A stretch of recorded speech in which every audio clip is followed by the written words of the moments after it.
It's the Eagle Forum with your host, Gary Shorman. Hi, and welcome to the Forum on Eagle Television. Great to have you watching along today. Our guest is Micki Armstrong, and she is a mediator for the 23rd Judicial District. That's correct. What does that mean, Micki? What is a mediator? What is a mediator? Well, a mediator is, I like to describe it as a person who facilitates communication between two disputing parties. And so when you put that in the judicial system, that means you always every time have two sides. And so you jump in the middle of that and get to help mediate before it gets to the judge, or how does that process work? Yeah, in the 23rd Judicial District, my bailiwick, I would say, is mostly that I do in domestic cases or divorce cases or never married, so work out with parents on how to share their kids.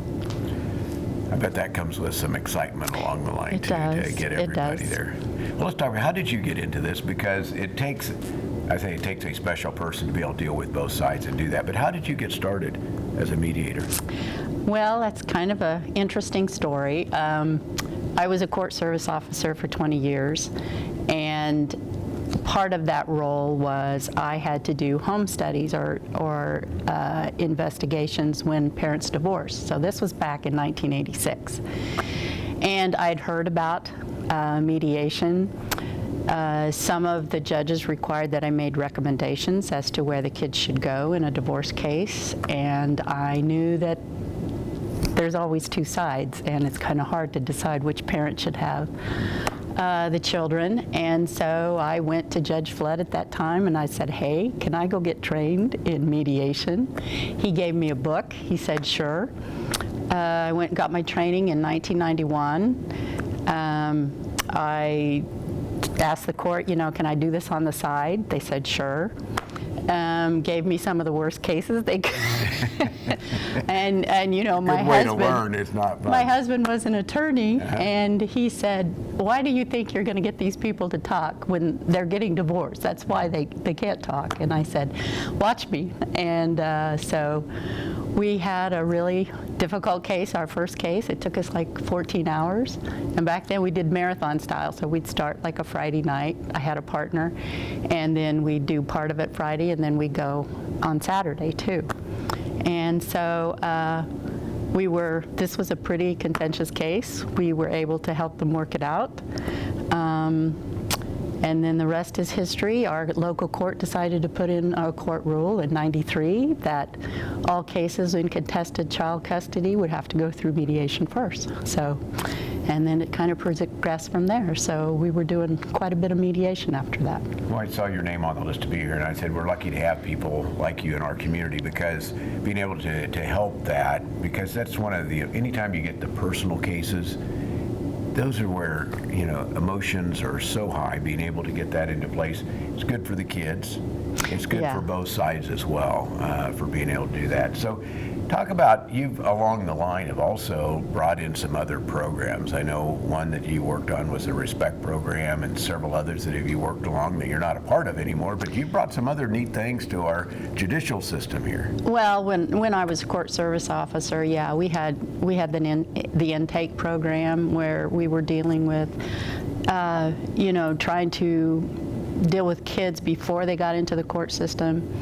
The Respect program was what's known as victim offender mediation. That never really got off the ground as much as I would have liked to say, so we kind of had to give that grant back. But that was where you would pair up juveniles with the person that they offended, mostly in vandalism cases or property offenses, and you would sit the juvenile down with the person that they offended. And my whole feeling was, if we could put a face to who the kids were violating, then that might help them decide that they wouldn't do it anymore if they heard from the victim. So that never really got off the ground. But I still thought it was a good premise. Yeah, when you get to it was back to the mediation thing. So has it been harder as this go forward to mediate from when, like you started in, say, '93, that particular case? Is it harder today than it was then, or is it the same? Well, there are differences. Before we were getting a lot of cases because it was pretty new. And now the attorneys are really trying to work more of getting those people to be a little bit more reasonable and work out, between the attorneys. So I would say now that most of the cases we get are the pretty tough cases, the ones where the parents are pretty entrenched in their belief as to, who should have the kids or what a parenting plan should be, and so they are a little bit more difficult, I would say. And so when the judge will choose you to come in and then help and see if you can do that, or do the families pick out something? A little of both. Sometimes they're, if the attorneys can't agree and the parties can't agree on a mediator, then yes, I'm on the court-appointed list, and so I would get court-appointed to do it. Well, let's talk about something you're working on right now, because you have just been appointed once again from the state level as, and I will say the right of the name program, for the Alternative Dispute Resolution Council. That's right. I finally found all those words in a That's row right. there. That's What right. does that do? Well, it's an advisory council to the Supreme Court on issues revolving around dispute resolution. And so, we just don't do mediation in the state of Kansas in domestics. There's civil mediation. there are programs in eastern Kansas and around the state where they do all their small claims go through mediation. So they get the disputing parties together. We don't do that here, but there are other places that do that. There are, as I said, I have a contract with K-State where I do farm mediation in their farm mediation program. So there are different types of places that you can use mediation. It just isn't in domestics. And so we advise the Supreme Court on new things that are coming up, if rules have to be changed and things like that. Well, we talked before we started here about some of the new rule changes that are coming Yes. into place. Let's take a break and come back and talk to about those in just a minute. Okay. Our guest, Micki Armstrong. She's a mediator for the 23rd Judicial District here. We'll be back with more with Micki after this. Be one of our weekly winners through football season with the Wolf Furniture Gallery's Gridiron Glory. Players go to HayesPost.com to pick weekly winners in the NFL. Prizes will vary. The best at season end will claim the grand prize, a complete living room set. Register at HayesPost.com in the contest section. Football season could pay off big with the Wolf Furniture Gallery's Gridiron Glory. Presented by Wolf Furniture Galleries, Eagle Marketing Solutions, HayesPost.com, and Eagle Radio.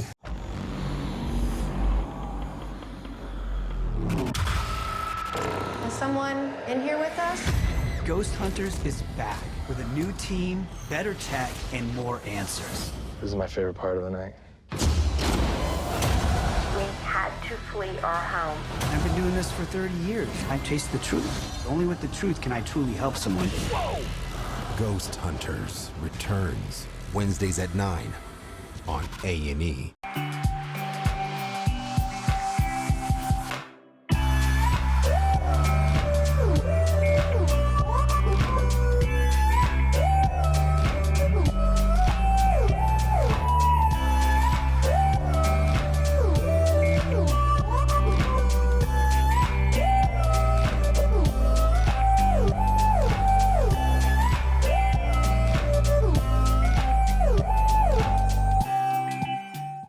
Have you considered the value that quality video content can bring to your business? Mid-America Productions can provide professional visual media to effectively engage your target audience. We're a full-service video production company serving Salina and surrounding regions for over 35 years. Whether you need videos for promotion, sales, training, fundraising, or other purposes, our experienced team can deliver for you.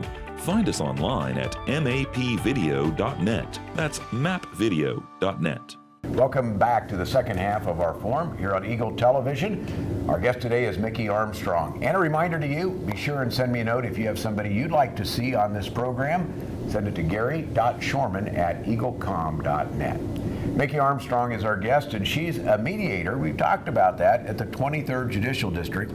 And in the state of Kansas, there's some changes coming up.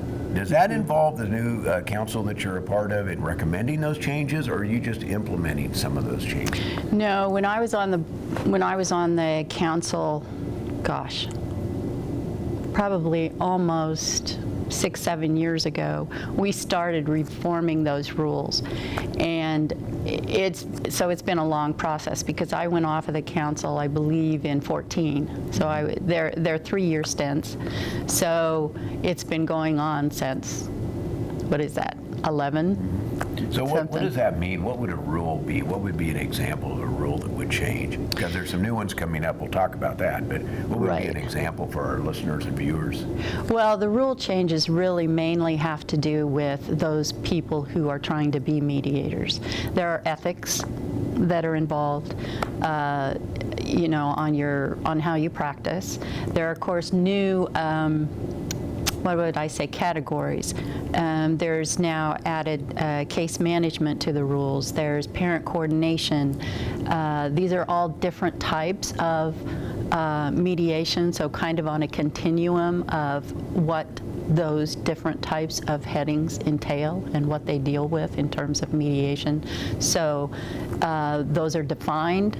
They're given education requirements. There's also that, you know, now you have to be an approved mediator. You have to have this certain types of training. So those rules all cover different aspects of mediation and just giving it more definition than it had before. There's also now a complaint process. You know, before it was kind of internal, and if somebody had a complaint about a mediator, they contacted the coordinator, and that person kind of dealt with that themselves, maybe with a committee of us who were on the advisory board. So there's new rules that are going to be coming up January 1. Your Yes. job is to train other mediators? Yes, mediators, judges have been trained, lawyers, you know, we have lawyers who are mediators, but also who have to understand if they're going to request someone to be a mediator, they need to know what those requirements are. And so you'll go about that how? Do you go one by one? How do you make that happen? No, right now we're slated to do, let's see, we've got 4 dates, 2 webinars on each state, so about 8 trainings via webinar that are going to be starting here next Monday. Okay, very soon. Yes. Well, if you do that, you know, somebody may be watching out there and saying, like you did a few years ago, saying, hey, this is something that is interesting. And I venture to say every case has its own different nuances to go with that. It has to be an interesting job. How would you suggest somebody get started, find out more about that? Well, of course, would be to look up, you know, in the state of Kansas, mediation, and then I field, probably 6 or 7 calls a year where people have gotten my name because my name's on a list with the state of Kansas. And so they've called me and asked me, you know, what do I have to do and what does a mediator do and that sort of thing. So can anybody be a mediator? They can. There's no formal education required. The training requires you, and those are specifics. It has to be, usually people go to what's known as a core training first, and then if they want to specialize in an area, then they have to seek that specialized training. So it's generally around 40 hours for a core training and then your specialty training. You know, Micki, thank you for joining us today, and frankly, thank you what you do in the community to help families work things out and make things happen. Good to have you here today. Okay. Micki Armstrong has been our guest today. She's a mediator for the 23rd Judicial District. Thanks for watching The Forum. It's brought to you by Hayes Med and by Eagle Communication. Our community connected.